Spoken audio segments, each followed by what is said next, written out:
Brought to you by FranklinCovey. This is Great Life, Great Career. Now back to the show. Here's your host, Scott Miller. Welcome back, everyone. Taping today from WCF Insurance in Sandy, Utah, just south of the capital, Salt Lake City. Really practical conversation with our first guest, Chris Mcfarland, who serves as the Senior Vice President of Human Resources here at WCF Insurance, really around how the future of organizations is really balancing knowing who you are as an organization, being firm in your values and your mission, your legacy, but being nimble enough to accommodate a new generation of workers and new clients and what does the future look like. Really talked about the value of building a high-trust culture, how it is incumbent, imperative on every leader to have high-courage conversations, uncomfortable conversations with your employees, and that if your employee is having a conversation that's a surprise to him or her, it's often because the leader has not exercised the courage and the consideration to be talking about it up front. That ambush conversations are always the fault of the leader, not demonstrating that preparation. Having continuously ongoing coaching conversations. To all leaders out there, it is your job to make sure that you exercise that courage to address the unaddressables, discuss the undiscussables. Our theme today is leading loyalty, cracking the code to customer devotion. Very excited to have a senior leadership consultant, executive advisor on the phone to FranklinCovey, Shawn Moon, who is one of the authors of the forthcoming book, Leading Loyalty, Cracking the Code to Customer Devotion. This book launches on April 16th, available in bookstores everywhere, on sale now for pre-order. Shawn Moon, welcome to Great Life, Great Career. Scott, thank you very much. I'm happy to be here. Shawn, so excited to have you representing your co-authors, Sandy Rogers and Lena Renee. This new book that's coming out, you've been speaking around the nation about it, invitations around the world. You've been on podcasts, radios, newspaper articles, interviews, keynote speaking. I want to get practical today around why you and your authors wrote a book about customer devotion and how do you crack the code?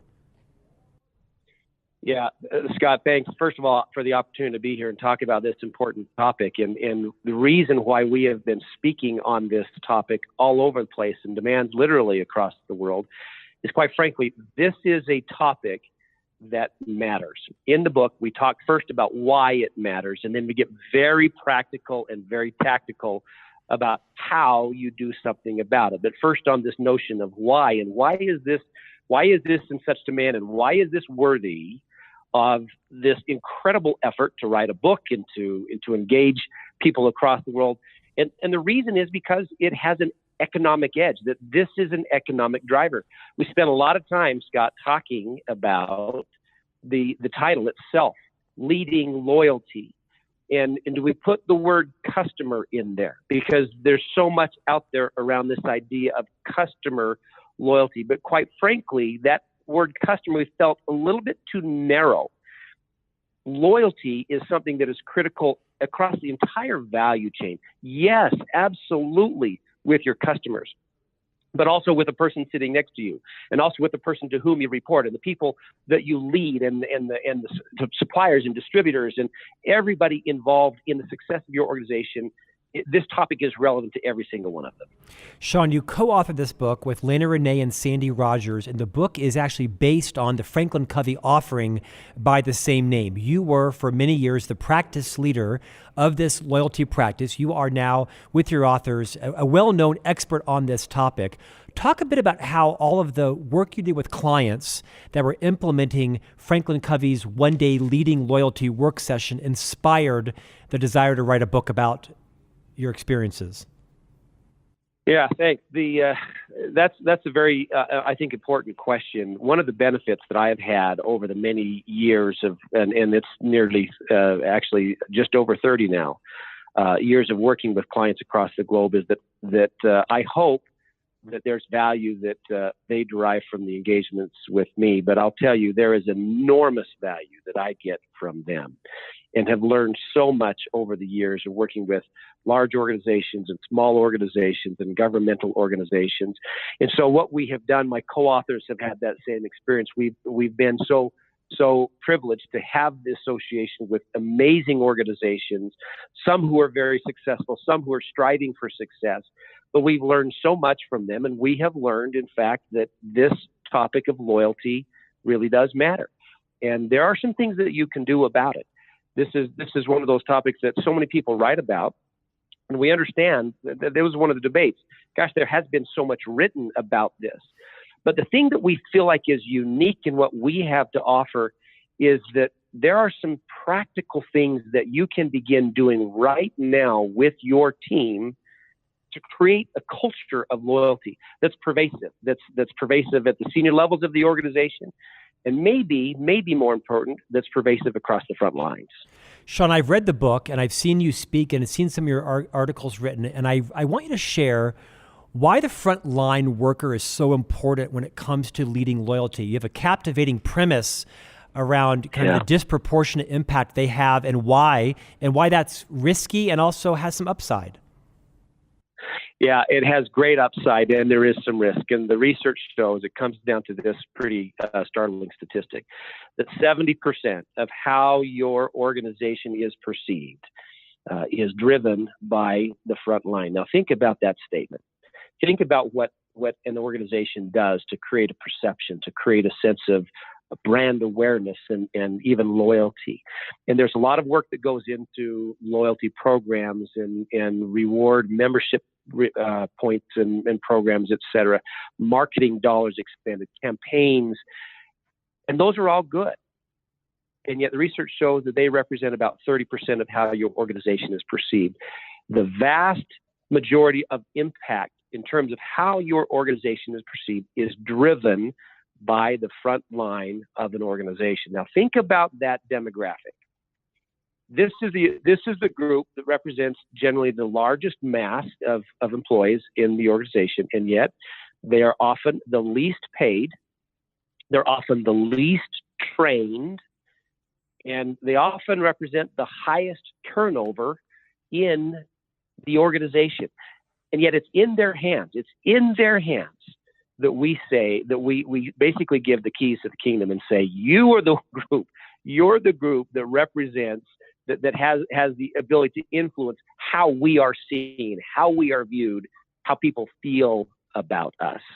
So there's a lot that is involved with this group. In fact, Scott, I was talking to one executive not long ago who represented a major retail operation, had 20,000 frontline employees. And we were talking about the need to develop a greater sense of loyalty, and all their indications in the organization suggested that was a problem and a solution that they need to have. And his comment was, gosh, how do you do that?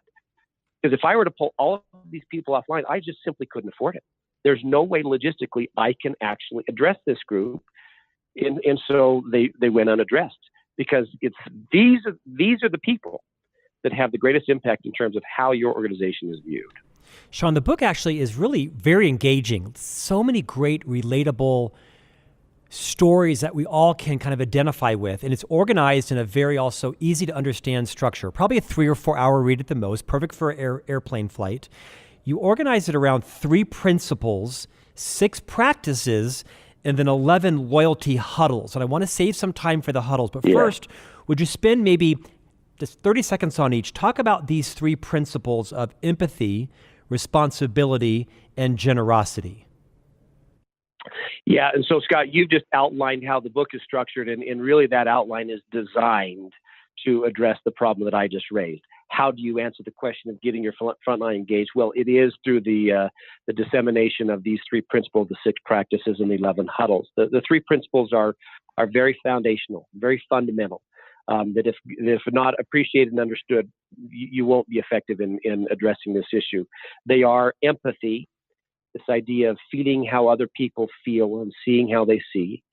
The principle of responsibility, actually taking responsibility for solving the problem. And the third principle I love, the principle of generosity, of going beyond, just doing a little bit extra, maybe surprising even with unexpected extras. So those 3 principles of empathy, responsibility, and generosity serve as the backbone for the entire process. And then, Shawn, once someone has mastered, or when I say someone, ideally a team leader or someone responsible for a group of employees has kind of mastered these three principles, you then move into these 6 practices. Briefly, connect, listen, discover, follow up, share, and surprise. We could spend a half hour on each of those. Talk first quickly around connect. Why is connect the first and really a foundational practice? Well, there's a very important mindset that goes with this, and this has to do with the principle of empathy and understanding that when we're dealing with other people, we are in fact dealing with other human beings. Now that sounds like a little bit of a blinding flash of the obvious, but our common practice suggests that we get very, very efficient in our interactions with other people. One of the questions that comes up to me all the time is, I understand that we're dealing with people but gosh, I just don't have time to make a connection to people. I need to get the work done. I would suggest that this really is a mindset and a heart set, and it doesn't necessarily mean that it requires a great amount of time to connect with someone, but to recognize that your influence with someone else begins with a genuine human connection. That in fact we're dealing with real human beings who come to work every day and engage in their operations, carrying with them everything that's part of their life, their issues and concerns, the things that are exciting to them, their hopes, their dreams, their aspirations. And if we just understood that a little bit and made an effort to make a genuine human connection, that very simple act, which doesn't take very much effort or time on your part, has such immense leverage. There's a reason why we have this right up front, because it really is foundational to the entire process of gaining and establishing and maintaining a culture of loyalty. You're listening to Great Life, Great Career. I'm your host, Scott Miller. Our guest today is Shawn Moon, one of the co-authors of the forthcoming book, Leading Loyalty, Cracking the Code to Customer Devotion, available now for pre-order and on sale in bookstores on April 16th. Shawn, what I also love about this book is that it's very much organized around these 11 huddles. There are 11 chapters, one for each huddle, and then a final chapter around how to implement and sustain this in any organization. Talk about what a huddle is and why it kind of is the central theme of building loyalty with employees and with your customers.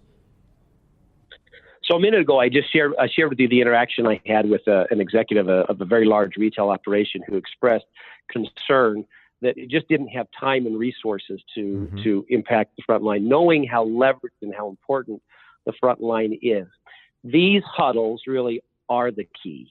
If there's a secret sauce to this process that we discuss in the book, you could argue that it is the foundational principles that are associated with it. But you could also argue that it really is this idea of a huddle. The huddle was something that started. You think about American football. 1918, I believe, was the Oregon College of Agriculture and Technology. They had a football team and they had a game coming up that week, and the coach pulled the quarterback aside right before that game and said, all right, would you just take a few seconds at the beginning of each play, gather the offensive team around you, and talk about the very next play that you're calling? He didn't ask this quarterback to talk about what's something that happened in practice 2 weeks ago or a game that's coming up 2 weeks from now. It was very simply, very focused on what is the next play that we're going to run. That's the metaphor that we engage in with these huddles. There are 11 specific huddles. We assert and we ask our readers to invest literally 10 minutes a week. If you will take 10 minutes a week and engage your people on the topics and the framework that we address in the book with these specific 11 huddles, and call a play just for the week. This week, we're going to talk about, for example, huddle number 1, having a loyalty mindset, right? Just the mindset that we are here to serve other people, and talk about what that means. Engage your people and get people to make a specific commitment. In other words, you're calling a specific play for that week. Take just a few minutes. The next week, you have another huddle. You follow up on commitments made. You have another short little learning experience. You call another play, and you see how it goes. And you do that 11 times over. You have the ability to engage your teams, your frontline in particular, around these 3 principles and the specific 6 practices in a very, very actionable way. So take just a few minutes every week and call the play. Hey, Shawn, in our remaining couple of minutes, I want to dig a little bit deep into one of the huddles. Of these 11 huddles, they all have different themes and titles: make a genuine human connection, the need for responsibility, share insights openly, surprise with unexpected extras. And I think one of my favorite is huddle number 4, you call listen to learn the hidden story. Give us a couple of minutes on what that means and why that's so invaluable to building team loyalty and also customer loyalty. Yeah, this is such a powerful one. The metaphor is one I like to use is the newspaper, right? Back in the day when we actually would have a paper delivered to our house and you had the smell of the paper and the newsprint. I loved that. I've always loved the newspaper and current events. And I remember even as a child, eager to read the paper, and you'd go through section by section. At the end of the paper, you'd get to that comic section. And you always knew what was going on in the lives of these characters, didn't you? Why, Scott, did you know what they were thinking and feeling at all times? Well, they had that little bubble above their head. Exactly. There was a thought, we call it a thought bubble or the word bubble. And inside that bubble, they were expressed their feelings and their thoughts and what was going on. So I like that as a metaphor for what happens in real life. In a real sense, a very real sense, we all have a thought bubble.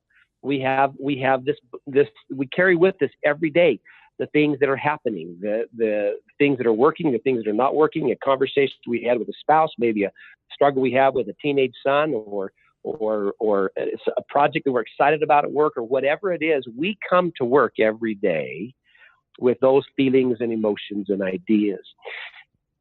One of the things that we assert, and this is why this huddle is so important and so powerful, is that if as a leader or as a colleague or as a friend, you take just a minute in making this human connection and recognizing that other people have ideas and thoughts and emotions in their thought bubble.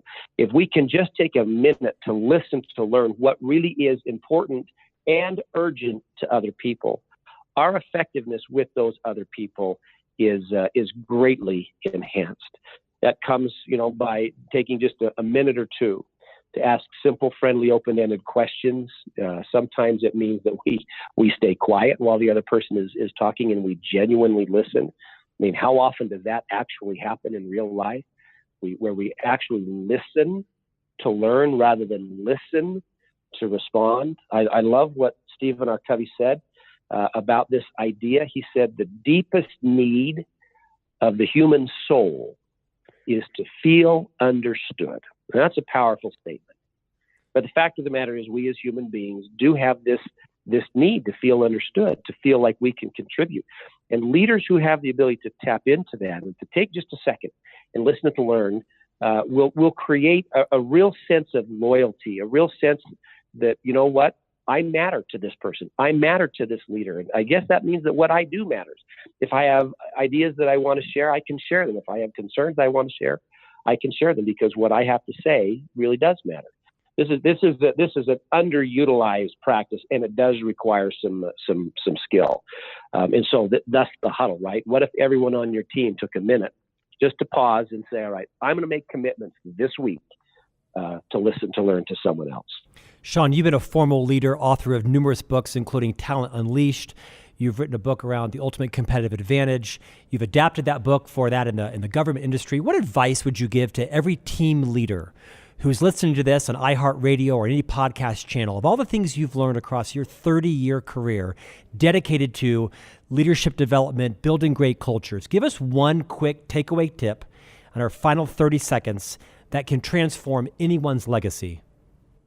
Okay, I'm going to actually give two. The first one is that frontline people can engage in this process. It doesn't require you pulling them offline for massive training and expensive training. That if you engage them in these simple discussions within the scenes of the workplace, that you can affect behavioral change, and that matters. Number two, real quickly, that you as the leader, what you do, how you model this behavior yourself in any organization, at whatever level you are, whether you're an individual contributor or still a leader. Maybe the most influential role in any organization is the leader of that frontline team.